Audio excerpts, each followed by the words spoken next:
베드로는요, 각 처에 흩어진 나그네들에게 본서신을 띄웁니다.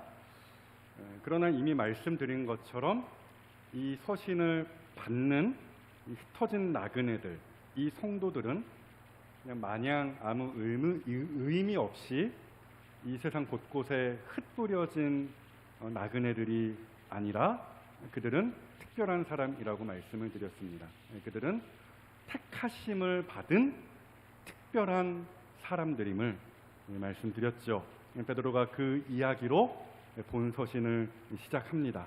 그러니까 비록 이 땅에서 별 볼 일 없는 나그네와 같이 산다 할지라도 내세울 것 없고 자랑할 것 없는 특출난 것 없는 사람이라 할지라도 택하심을 받았기에 그 택하심의 은혜로부터 특별한 사랑과 은혜를 받아 누리는 그러한 하나님의 사람들임을 본서신이 이야기하죠. 그렇게 성도가 어떠한 정체성을 가진 부류인지를 베드로 사도가 이야기를 하는 것입니다. 이어서 베드로는 고난 가운데에 있는 성도들을 위로하고 격려하면서 성도가 이미 얻었고 또 장차 얻을 것이며 그리고 동시에 지금도 얻고 있는 이 완벽하고 장엄한 구원에 대한 말씀을 들려줍니다. 성도는 하나님의 사랑과 예수 그리스도의 은혜 안에서 거듭난 사람이고, 구원의 은혜죠. 거듭난 사람이고, 이미 거듭난 사람이고, 또한 장차 저 천국에 가서 하나님이 이미 쌓아두신, 준비하신 그 유업, 그렇죠? 상상할 수 없는 그것들을 받을 사람들이며, 그때까지 하나님께서 보호하시고 인도하시는 사람들이다 말씀을 드렸습니다. 그리고 그러한 그 구원이라는 어떤 장엄한 그 대서사시 가운데에서 성도는 점점 더 또렷하게, 그렇죠? 천국을 바라보고 소망하는 사람들이라고 했어요. 그래서 베드로는 이 천국에 대한 소망이 점점 커지고 자라나는 소망이기에 그 소망이 꺼져가는 소망, 죽은 소망이라고 부르지 않고 그 소망을 산 소망이다, 살아있는, 펄쩍펄쩍 뛰고 있는 그런 소망이다, 커져가는 소망이다, 그렇게 이야기를 했습니다. 자, 여기까지가 지난 시간까지 살펴본 말씀이었고요. 이어서 사도는 어떤 이야기를 합니까? 이 땅에서 신자가 누리는, 현재적으로 신자가 누리는 그 하늘의 복락에 관한 말씀을 합니다. 그러니까 저 천국에 가서 하나님께서 준비해 놓으신 것, 그거 우리가 왕창 받습니다 라고만 이야기하지 않고요, 신자는 현재적으로 하나님의 보호하심 안에서, 그 은혜 안에서, 그 인도하심 안에서 하늘의 신령한 복을 누리며 산다, 그 이야기를 베드로 사도가 이 본문의 말씀을 통하여서 우리에게 들려주는 것이에요. 그래서 그것을 확인하기 전에 먼저 6절을 한번 보실까요? 6절 이렇게 되어 있죠. 너희가 이제 여러 가지 시험으로 말미암아 잠깐 근심하게 되지 않을 수 없으나, 이렇게 이야기합니다. 여러분 보세요. 옛날이나 지금이나 똑같은 것 같아요. 성도의 삶이라는 것은 똑같은 것 같습니다. 한마디로 여러 가지 시험이 난무하는 세상이죠. 그런데요, 성도의 삶은 이런 것들에 매이지 않는다라는 사실입니다. 왜요? 사도의 말대로 그 어떤 시험거리들, 그 고난, 고통은 뭡니까? 잠깐이기 때문이죠. 때문에 성도의 삶은 결이 다릅니다. 무엇과 다릅니까? 누구와 다릅니까? 이 세상의 것이 전부라고 생각하면서 이 세상의 것에 갇혀서 아등바등 살아가고 있는 뭐 하나에 일시하고 일시일비 맞죠? 일시하고 또 뭐 하나에 일비하는, 그렇죠? 뭐 하나에 세상 다 가진 것 같은 만족감을 누리면서 또 동시에 무언가를 잃었을 때에 세상 다 잃은 사람처럼 털썩 주저앉곤 하는 이 세상 사람들과의 결이 다르다라는 거예요. 그들과 다른 결의 삶을 우리가 성도는 살아간다라는 것이죠. 그 대표적인 다름을 오늘 성도가 이 사도 베드로가 이야기하는 것입니다. 6절 마저 보세요. 근심하게 되지 않을 수 없으나 그 다음이요 오히려 크게 기뻐하는도다. 자, 여기에 이제 기쁨이라는 단어가 나왔죠. 이 말은 흔히 사용되는 말은 아닙니다. 그러니까 세상 사람들의 입에 흔히 오르내리는 그런 말은 아니라는 거예요. 흔히 세상 사람들이 물론 우리 성경 한글말로는 기쁨이라고 되어 있지만, 그렇죠? 원어적으로 봤을 때에 이 단어가 세상 사람들이 흔히 사용하는 그러한 종류의 단어가 아니다라는 거예요.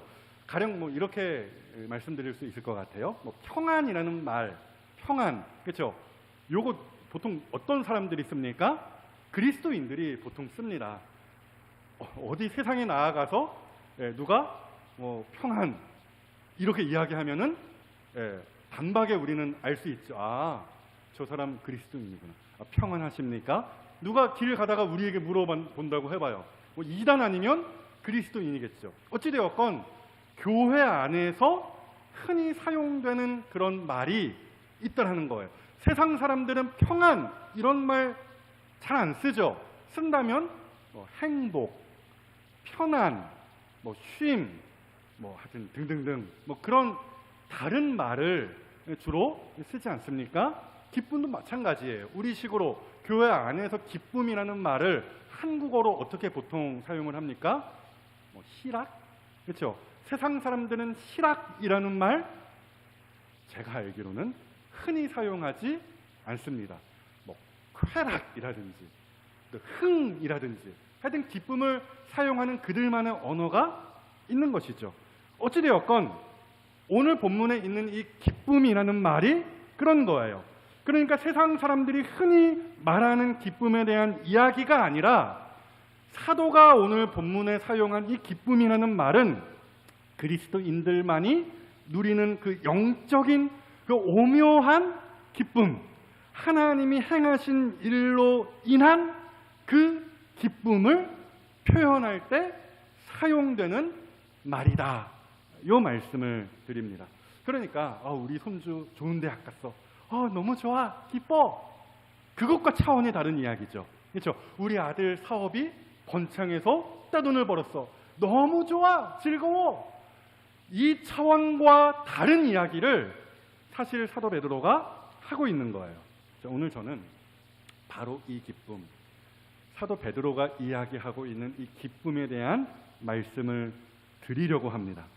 성도는 이 땅에서 살아갈 때에 특별한 복락으로서 하나님께서 성도에게만 주시는 복락으로서 이러한 기쁨을 누리며 산다라는 말씀이에요. 자, 그래서 이 땅에서 성도만이 누릴 수 있는 기쁨, 그 복락이라는 것이 무엇입니까? 첫째, 한번 따라해 보실까요? 구원에서 오는 기쁨. 다시 한번 더요. 구원에서 오는 기쁨. 좀 좋을 것 같은 분이 계셔서 제가 한 번 더 말씀드렸습니다. 다시 3절 보세요. 한글로는 잘 표현이 안 되어 있는데 보시면은 생략이 되어 있는 표현이 있어요. 이 안에서라는 말이에요. 그냥 오히려 크게 기뻐하는도다 이렇게 한글말로는 번역이 되어 있지만 조금 더 자세히 보면은 이 안에서 너희가 크게 기뻐하는도다 이런 식으로 우리가 본문을 더 정확하게 이해할 수 있습니다. 그렇다면 베드로가 어쨌든 이것을 그 무엇을 지금 표현을 한 것이잖아요. 그 안에서 너희가 크게 기뻐한다라고 지금 이야기하고 있는 것이지 않습니까? 그게 무엇이겠습니까? 바로 앞선 3절에서 5절에 있는 말씀을 가리키는 것으로 이해하시면 되겠습니다. 그래서 앞선 말씀들에 어떤 이야기가 있었습니까? 구원에 대한 이야기가 있었죠. 거듭나게 하신 하나님의 사랑과 그리스도의 은혜에 대한 말씀이 있었고요. 지금도 여전히 우리를 책임지시며 끝날까지, 천국 가는 그날까지 보호하시는 그 하나님의 특별한 은혜에 대한 말씀들이 또한 있었고요. 천국에서 준비하신 그 상급과 영생을 안겨주심으로 최종적으로 완성되어질 그 구원에 대한 말씀이 있었어요. 어찌되었건 구원이에요. 그렇죠? 그러니까 신자는 이 얘기를 하는 거예요. 사도 베드로가 신자는 이것으로 말미암아 이 안에서 이 구원의 크나큰 장엄한 은혜 안에서 기쁨을 소유하게 된다라는 이야기예요. 자, 이와 같은 기쁨에 대한 이야기를 우리는 성경에서 종종 꽤 자주 발견을 합니다. 대표적으로 사도 바울이 2차 전도 여행 떠나서 여차저차해서 빌립보에 갔잖아요. 빌립보에 가서 여차저차해서 시간 관계상 제가 다 줄입니다. 여차저차해서 감옥에 갇혔잖아요. 요 정도는 성경 상식적으로 우리가 아시리라 제가 믿습니다. 감옥에 갇혔잖아요. 근데 또 여차저차해서 그 가운데에서 사도 바울이 곧 죽을 사람 살리는 일이 있었죠. 간수, 그렇죠? 빌립보 간수를 사도 바울이 살렸습니다. 어쨌든 여차저차해서 빌립보 간수가 자결을 하려고 그랬어요. 난 딱 끝났어. 막 이러면서 자결을 하려고 그랬어요. 그때에 사도 베드로가 바울, 두 분의 큰 사도가 계속 나와서 제가 헷갈립니다. 죄송합니다. 사도 바울이 외쳤죠. 뭐라고 외쳤습니까? 주 예수를 믿으라. 그리하면 너와 내 집이 구원을 얻으리라. 이 외침을 듣고서 이 빌립보 간수가 그렇죠? 구원을 실제로 얻었죠.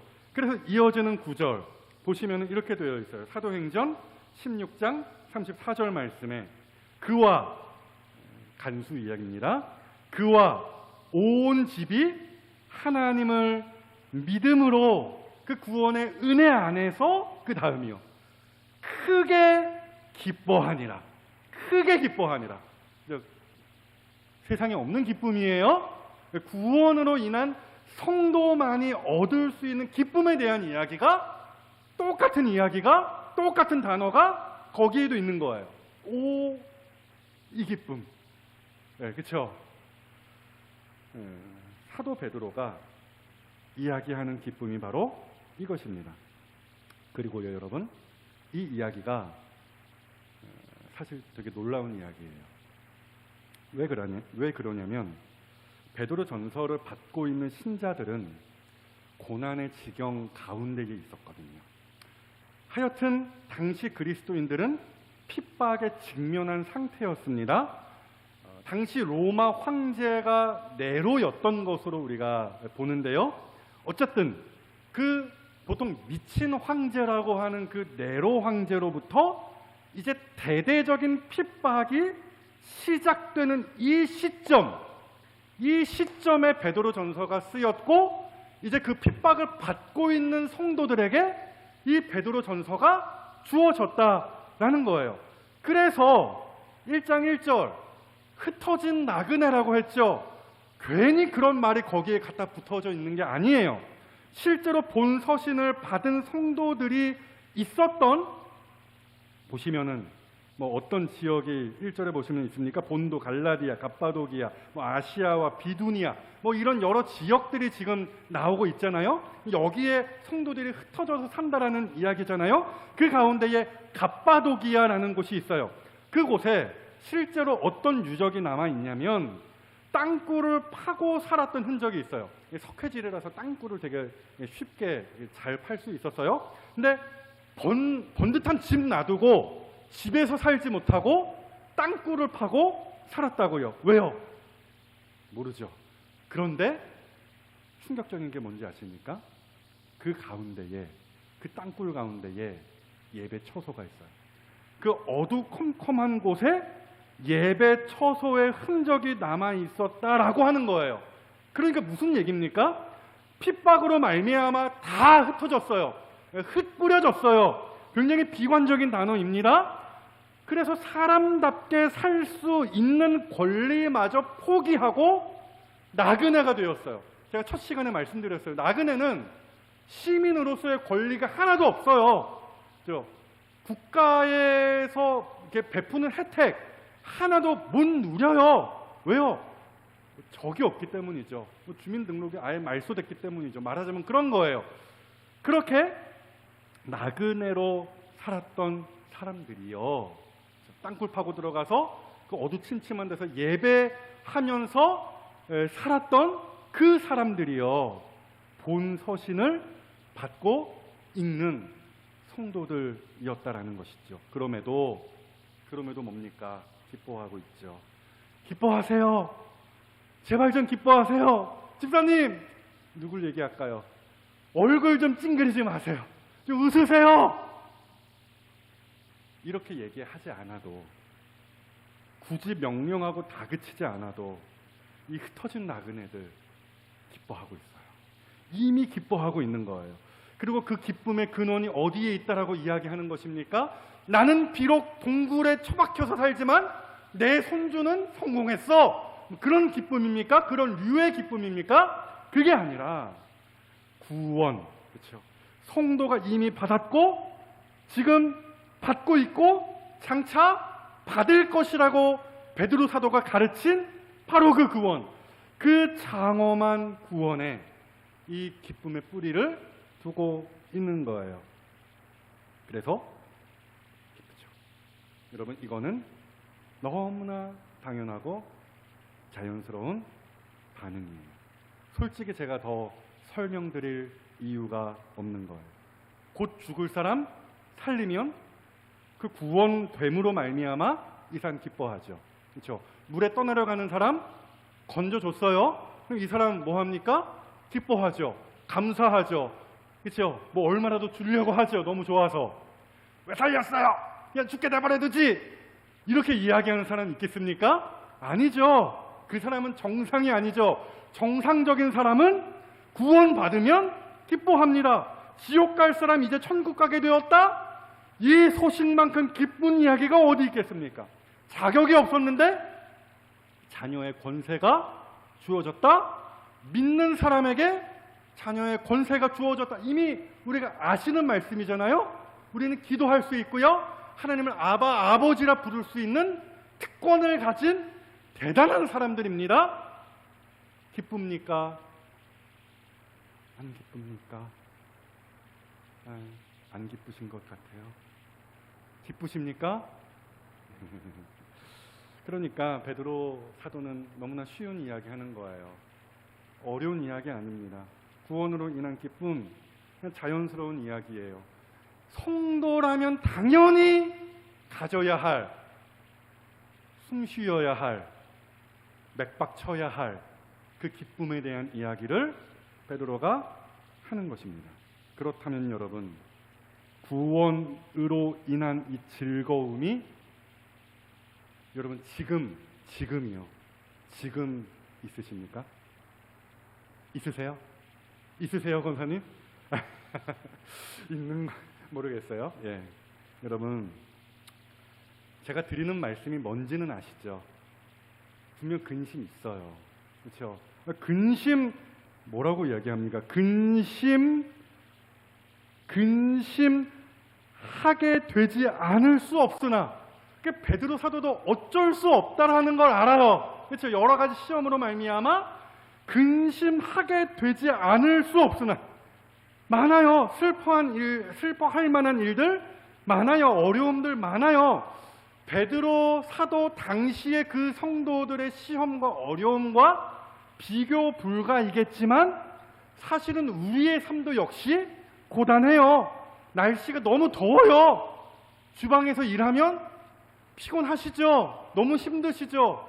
저는 되게 경이로워요. 그렇죠? 이 더운 날 주방에서 그렇게 일하신다는 것, 뭐 에어컨도 없고 뭣도 없는 그 주방에서 땀으로 목욕을 하시면서 일하신다는 것, 대단하다라고 생각을 하는데, 때로는 그런 일 때문에 시험에 들고 짜증이 나고 와, 이거 해야 되나? 이런 생각이 들 수 있죠. 얼마든지 그럴 수 있어요. 베드로 사도도 그거 인정해요. 그럼에도 구원이 가져다 주는 그 기쁨이라는 것이 그 모든 근심할 만한 모든 일들을 덮고도 남는 것이죠. 그래서 6절을 조금 더 잘 번역해서 말씀드리면, 너희가 항상 기뻐하고 있다. 이 안에서, 이 구원의 은혜 안에서 항상 크게 기뻐하고 있다. 이렇게 되는 거예요. 옛날에 참 좋았지, 기뻤지, 내가 구원받았을 때 너무 행복했어, 이 이야기가 아니라 장차 천국 가면은 그 복락을 내가 누리지, 상급 받지, 그게 아니라 지금 이 상황 가운데에서도 성도는 마땅히 기뻐해야 하는 거예요. 사랑하는 여러분, 이것이 구원받은 그리스도인의 정상적인 삶입니다. 기쁨이 흘러 넘치는 거예요. 날 구원하신, 지금도 나와 함께 하시는, 그리고 장차 얻을 그 천국의 보화를 생각할 때마다, 그 은혜를 다시 곱씹을 때마다, 그 은혜를 지금도 받을 때마다 기쁨이 흘러 넘치는 것이죠. 여러분, 정상이십니까? 진단해 보십시오. 여러분들의 삶, 구원받은 그 삶 가운데 기쁨이 넘치십니까? 희락이 넘치십니까? 그래서 스마일 하십니까? 이 구원의 기쁨, 다윗이 그렇게 표현했죠. 구원의 즐거움, 다시 회복하시는 여러분들의 삶이 되시기를 우선 주님의 이름으로 축복합니다. 그리고 이 땅에서 성도만이 누릴 수 있는 그 기쁨이라는 것, 둘째 또 한 가지 있습니다. 한 번만 더 따라해 보실까요? 그리스도로 말미암은 기쁨. 한 번 더요. 크게요. 조시는 분이 계셔서 그리스도로 말미암은 기쁨. 사실 조시는 분은 안 계십니다. 네, 어찌되었건 자, 8절 보세요. 8절. 예수를 너희가 보지 못하였으나 사랑하는도다. 사도가 그렇게 이야기하죠. 당시 성도들은 말 그대로 예수님을 만나본 적이 없어요. 그런데도 뭡니까? 예수를 사랑한대요. 그렇죠? 이게 참 대단한 이야기라는 거 여러분 잘 아시죠? 전도하다 보면 가끔 그런 분들 만나요. 어떤 분들이요? 보여달라. 그죠? 하나님을 보여달라. 그럼 내가 믿겠다. 실제로 저 여기 동네에서 몇 분 만나봤어요. 저기 그 어디죠? 방아다리에서도 한 번 만나본 적이 있어요. 보여달라. 그럼 믿겠다. 그렇게 이야기하시는 분 왕왕 있습니다. 그런데 이것이 얼마나 엉터리 논리인지를 여러분 아셔야 되는 거죠. 보여달라 그러면 그렇게 보여줄 게 없는데 이렇게 얘기하시면 넘어가시면 안 돼요. 그 말이 굉장히 엉터리 논리입니다. 왜요? 예수님 당시를 떠올려 보세요. 예수님을 보고도 믿지 않고 예수님을 홀대했던 사람들 얼마나 많았습니까? 수두룩했죠. 예수님 당시 예수님께서 행하신 그 모든 일들을 보고 예수님의 말씀을 들었음에도 예수님을 절대 귀히 여기지 않았고 도리어 예수를 괴롭히고 죽였던 사람들, 그 당시에 부지기수였어요. 봤어도 들었어도 그들은 예수를 믿지도 않았고 사랑하지도 않았습니다. 그러나 베드로전서를 받는 이 나그네들은 예수님을 보지 않았음에도 뭐하고 있다고요? 사랑하고 있다는 거예요. 여러분, 이것이 얼마나 복된 일임을 우리가 아셔야 되는 것이죠. 왜요? 예수님께서 그 말씀 하셨잖아요. 요한복음 20장 29절이죠. 보지 못하고 믿는 자들은 복되도다. 그렇죠? 아멘이십니까? 예, 보지 못하고 믿는 자들은 복되도다. 그러면 이것이 동일하게 누구의 이야기가 되는 것이에요?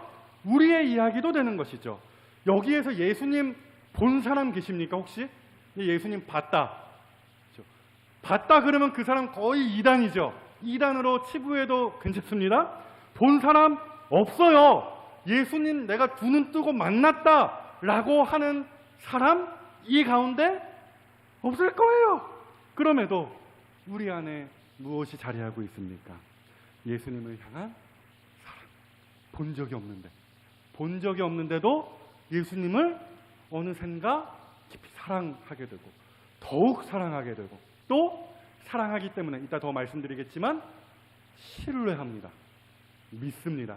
그 사랑과 신뢰, 그 믿음 어디에서 온 거예요? 보지도 않았는데 주어진 것이죠. 은혜로 선물 받은 것이죠.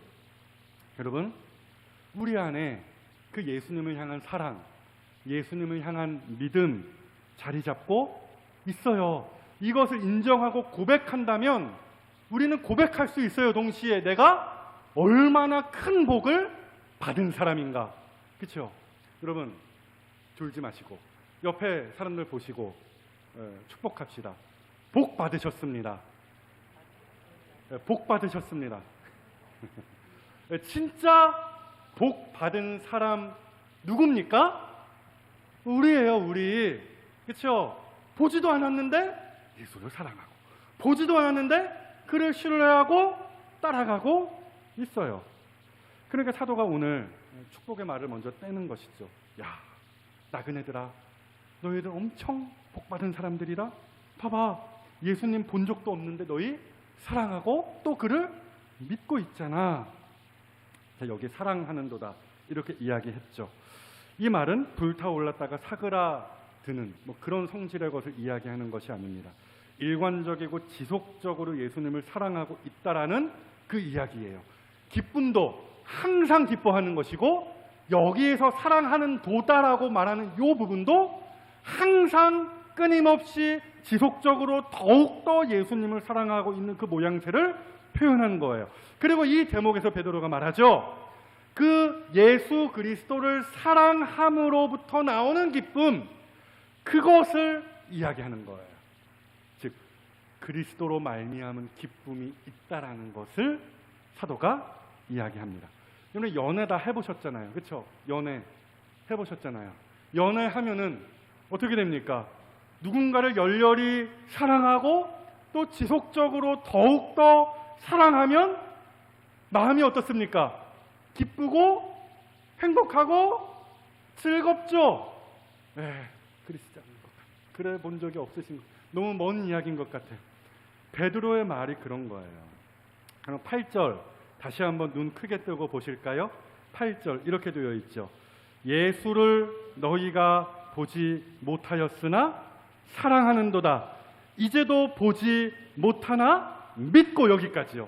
사랑과 믿음에 대한 이야기가 나오는데 같은 이야기라고 그냥 보시면 돼요.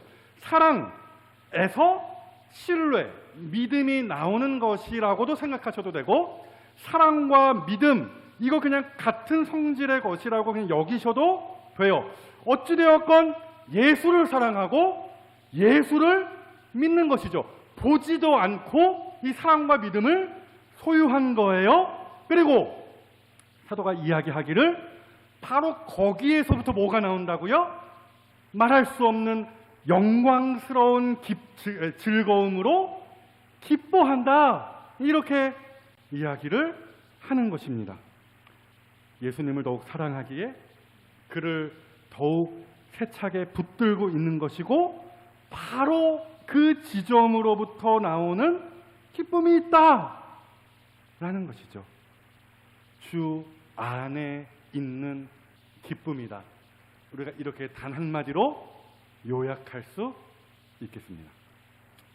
여러분 제가 되게 좋아하는 그 찬송가 작가 중에 한 그 여인이 있습니다. 여인, 할머니인데요. 크로스비 사람입니다. 페니 크로스비라는 사람이에요.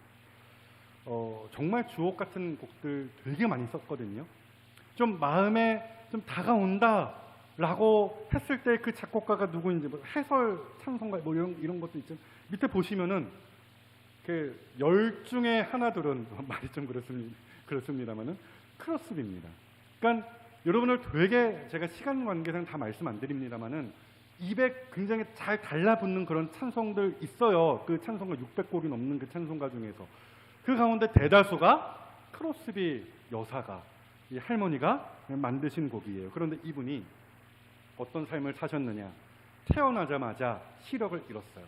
그냥 정상으로 태어났는데 의사가 실수해서 태어난 지 6주 만에 한 달 반 만에 시력을 잃어버렸어요. 앞을 보지 못하게 됐다라는 거예요. 그렇죠? 그렇게 맹인으로 이분이 90살 넘게 살았어요. 95세를 사셨거든요. 그럼 상상해 보세요. 남의 실수로 앞을 평생 보지 못하게 된 거예요. 얼마나 원통했겠습니까? 가 아니라 이 크로스비 여사의 평생은 어떤 삶이었는가? 말 그대로 기쁨으로 가득 찬 인생이었다라는 거예요. 그래서 그가 작곡한, 지은 찬송가를 들여다보면 우리가 알아요. 우리가 아까 불렀던 찬송가 288장, 크로스비 여사가 지은 찬송이거든요. 이렇게 되어 있어요. 주 안의 기쁨 누림으로 마음의 풍랑이 잔잔하니 세상과 나는 간 곳 없고 구속한 주만 보이도다. 이게 얼마나 놀라운 고백입니까? 앞을 보지 못하는 사람이 구속한 주만 보이도다. 어떻게 이 고백을 할 수 있어요? 주 안의 기쁨 누림으로 마음의 풍랑이 잔잔하니 주 안의 기쁨. 맞죠? 주 예수님과 이렇게 사랑을 나누면서 주 예수님과 동행하면서 그를 더 세차게 의지하면 바로 그 지점으로부터 모든 것을 덮을 수 있는 기쁨이 넘쳐요. 주 예수와 동행하니 그 어디나 하늘나라. 크로스비 여사의 작품은 아닙니다. 그럼에도 초막이나 궁궐이나 그 어디나 하늘나라가 돼요. 주 예수와 동행하면 이것이 바로 주 안으로부터 나오는 기쁨, 성도만이 누리는, 이 땅에서 누리는 그 기쁨이라는 거예요. 그래서 사도 바울이 뭐라고 권면합니까? 빌립보서 4장 4절에서 주 안에서, 어디 딴 데 가라는 게 아니라 주 안에서 항상 기뻐하라. 내가 다시 말하노니 기뻐하라. 주 안에서. 사랑하는 여러분, 여러분의 삶에 주 안으로부터 흘러넘치는 주님으로 말미암아 채워지는 그 기쁨 왕창 차고 넘치기를 축복합니다. 그 복받은 삶을 사시는 여러분들의 삶이 되시기를 축복해요. 베드로 사도가 이 기쁨에 대하여 조금 더 설명합니다. 말할 수 없다. 사랑하고 믿음에서 나오는 그 기쁨 표현이 안 돼. 이 기쁨 누리시기를 축복해요. 또 이 기쁨 어떤 기쁨입니까? 영광스럽다라고 해요. 쉽게 설명드리면 이 땅에 있는 것이 아니라는 그 표현이에요. 하늘로부터 온 것이라는 그 이야기예요. 이 세상 사람들이 받아 누리지 못하는 그 복락, 그 기쁨 받아 누리시는 이 자리의 모든 성도들이 되시기를 주의 이름으로 다시 한번 축복합니다. 사랑하는 여러분, 기억합시다. 성도는 이 땅에서 받는 복락이 있어요. 하나님의 그 보호하심, 인도하심, 그 특별한 은혜를 받으며 기쁨을 누립니다. 돈 아니에요. 명예 아닙니다. 그 복락은 이 땅에 있는 것이 아니에요. 이 땅으로부터 오는 것이 아니죠. 비록 나그네와 같이 살지만 하늘에 연결되어 있는 우리는 하늘의 신령한 복락을 받아 누리죠. 그것이 바로 기쁨이다. 사도 베드로가 우리에게 말해 줍니다. 그러므로 사랑하는 여러분, 어떤 상황에서나 항상 기뻐하시는, 구원으로 말미암아 우리 주님으로 말미암아 항상 기뻐하시는 여러분의 삶이 되시기를 주님의 이름으로 축복합니다.